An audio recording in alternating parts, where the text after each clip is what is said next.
Assalamualaikum warahmatullahi wabarakatuh. Kami dari kelompok 5 yang beranggotakan Dian Sekarsari dengan NIM akhir 080, Dewi Chandrika dengan NIM akhir 129, Trihandayani 134, Sekar Dwi 169, dan Dini Lafiah 178. Di sini kami akan memaparkan materi yaitu rencana pelaksanaan layanan atau RPL dalam bimbingan dan konseling.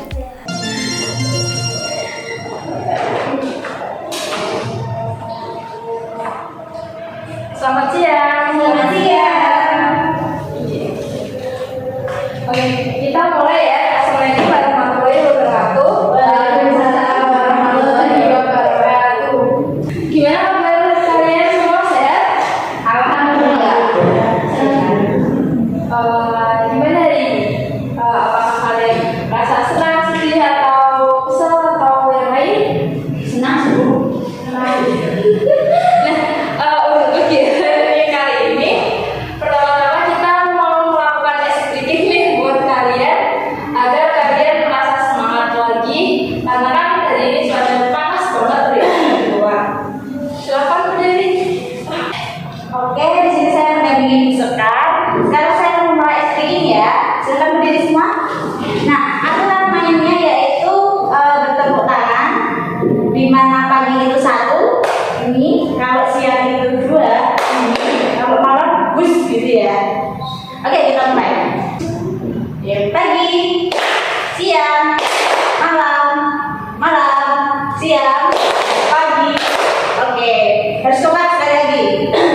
Pagi, siang, malam, pagi, pagi. Oke. Silakan Bu. Nah, dalam pembelajaran BK kali ini, kami akan menjelaskan inti dari pembelajaran BK kali ini yaitu untuk Yang pertama pengenalan karir, kedua untuk mengetahui potensi diri kita, yang ketiga untuk mengetahui kemampuan diri yang akan dijelaskan oleh Dewi. Silakan Dewi. oke, untuk nanti kita memaparkan video, kemudian kalian nanti diberikan tugas individu mengenai pengarahan atau pengenalan dari individu mengenai karir-karir masing-masing atau kepengenan kalian untuk kedepannya itu bagaimana. Nah, kemudian nanti kalian mempresentasikan satu persatu ke depan ya. Terus nanti kita akan menganalisis dan kemudian nanti kita akan memberi pengevaluasian setiap yang dituliskan pada individu. Begitu. Paham? Oke. Silakan untuk melihat video terlebih dahulu. Pilihan karir setelah lulus SMA atau MA.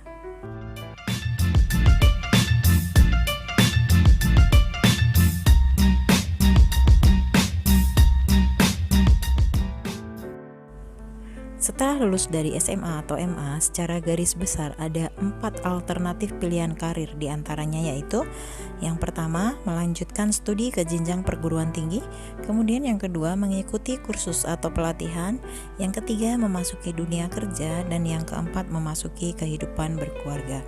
Kita akan uraikan satu persatu ya. Untuk yang pertama yaitu merencanakan kelanjutan studi ke jenjang perguruan tinggi. Dengan melanjutkan pendidikan ke perguruan tinggi, tentunya kesempatan memperoleh pekerjaan yang lebih baik akan semakin besar pula. Apalagi saat ini tidak bisa dipungkiri, persaingan begitu ketat untuk mencapai pekerjaan. Di samping itu, di dalam agama dikatakan bahwa setiap insan wajib menuntut ilmu sepanjang hayat. Usaha berpikir dan mengoptimalkan fungsi pikir akan mendatangkan pahala yang besar. Kemiskinan sangat beresiko besar kepada kekufuran atau lemahnya dan hilangnya keimanan. Perguruan tinggi yang tepat bukan berarti yang mahal dan terkenal, namun yang sesuai dengan minat, kemampuan akademis, serta kondisi sosial ekonomi, di samping kredibilitas dari perguruan tinggi yang bersangkutan. Ada beberapa hal yang harus diperhatikan untuk menempuh studi lanjutan ke perguruan tinggi. Berikut ini akan dikemukakan berbagai informasi yang harus dipertimbangkan dalam studi lanjutan ke perguruan tinggi, yaitu diantaranya adalah: yang pertama, status dan akreditasi perguruan tinggi. Dilihat dari statusnya, perguruan tinggi dibagi menjadi dua, yaitu perguruan tinggi negeri atau PTN dan perguruan tinggi swasta atau PTS. Perguruan tinggi negeri adalah perguruan tinggi yang dikelola oleh pemerintah, baik di bawah Departemen Pendidikan Nasional maupun di bawah departemen lain milik pemerintah. Perguruan tinggi swasta adalah perguruan tinggi yang dimiliki dan dikelola oleh perseorangan atau kelompok atau yayasan tertentu. Umumnya perguruan tinggi negeri mendapat subsidi dari pemerintah dalam pengelolaan pelaksanaan pendidikan. Lain halnya dengan perguruan tinggi swasta, pembiayaan pengelolaan pelaksanaan pendidikan menjadi tanggung jawab perguruan tinggi yang bersangkutan sepenuhnya. Yang kedua yaitu jalur, jenjang pendidikan, dan bentuk perguruan tinggi. Ada dua jalur pendidikan tinggi di Indonesia, yaitu jalur akademik dan jalur profesional.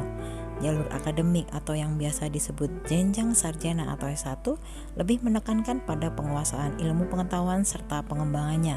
Setelah lulus dari jalur ini, mahasiswa berhak memperoleh gelar dan terbuka kesempatan untuk terus melanjutkan ke jenjang yang lebih tinggi atau pasca sarjana. Jalur pendidikan akademik diselenggarakan oleh universitas, institut, serta sekolah tinggi. Jalur profesional atau sering disebut jenjang diploma menekankan pada penerapan keahlian tertentu. Mahasiswa diarahkan pada peningkatan kemampuan atau keterampilan kerja serta aplikasi ilmu dan teknologi. Secara umum perguruan tinggi di Indonesia dibedakan menjadi 5, yaitu universitas, institut, sekolah tinggi, akademi, dan politeknik. Masing-masing jenis memiliki karakteristik yang berbeda. Universitas menyelenggarakan program pendidikan akademi atau sarjana dan atau profesi atau diploma dalam sejumlah ilmu pengetahuan tertentu. Universitas memiliki program studi paling beragam, mulai dari ilmu eksata sampai sosial. Institut menyelenggarakan program pendidikan akademi sarjana dan atau profesional atau diploma dalam kelompok ilmu pengetahuan sejenis. Misalnya, Institut Pertanian Bogor, Institut Teknologi Bandung, dan sebagainya. Sekolah tinggi menyelenggarakan program pendidikan akademik atau sarjana dan atau profesional atau diploma dalam lingkup satu disiplin ilmu tertentu. Misalnya, Sekolah Tinggi Manajemen Informatika Komputer atau STIMIK, Sekolah Tinggi Akuntansi atau STAN, dan lain sebagainya. Akademi menyelenggarakan program pendidikan profesional atau diploma dalam satu atau sebagian cabang ilmu pengetahuan tertentu. Misalnya Akademi Bahasa, Akademi Sekretaris, Akademi Perawat, dan sebagainya. Kemudian Politeknik menyelenggarakan program pendidikan profesional atau diploma dalam sejumlah bidang pengetahuan khusus, misalnya Politeknik Elektro, Politeknik Manufaktur, dan sebagainya. Oke, saya memberikan kertas di mana isi lembar untuk jawaban tugas kalian ya. Oke, kita akan beri waktu selama 30 menit untuk kedepannya. Silakan tulis sesuai apa yang kalian harapkan. Apakah sudah selesai semua? Sudah. Kami akan manggil satu perwakilan ya dari kalian untuk mempresentasikan hasil kerja tugas kalian. Silakan Mbak Nini untuk mempresentasikan tugasnya.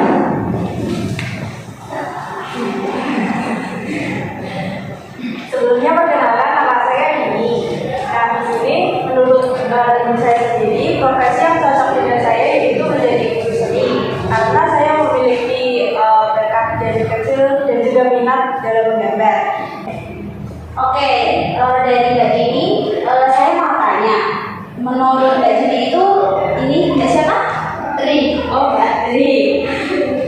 Dari Mbak Tri itu, menurut Mbak Dini itu profesinya apa? Kalau menurut saya itu profesi yang cocok untuk Tri itu atlet karena dia memiliki kemampuan yang baik dalam berolahraga. Oh gitu, pernah juara ya Mbak?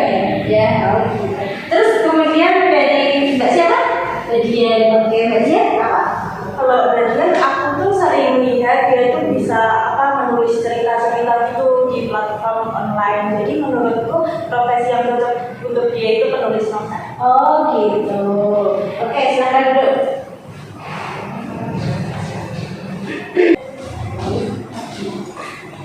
Oke, nah dari pemaparan dari Kak Jimmy tadi sudah bisa diketahui bahwa kalian itu bisa menganalisis diri sendiri ya. Nah, kemudian Dan kalian juga bisa mengembangkan potensi-potensi yang kalian miliki untuk gunanya untuk kalian bisa mengembangkan tersebut dan untuk dan dari situ kalian dapat mengembangkan potensi-potensi yang kalian miliki sesuai kemampuan kalian untuk untuk menuju karir kalian ke depannya. gitu ya. Kalian sudah paham? Oke. Sebelum pembelajaran kami akhiri, Kita ada tugas buat kalian untuk membuat video tentang pengenalan diri menuju pengembangan karir kalian ke depannya. Gitu. Ada yang ditanyakan? Nah, jika tidak ada yang ditanyakan, sekian dari pembelajaran BK hari ini. Kami mohon undur diri. Wassalamualaikum warahmatullahi wabarakatuh. Waalaikumsalam.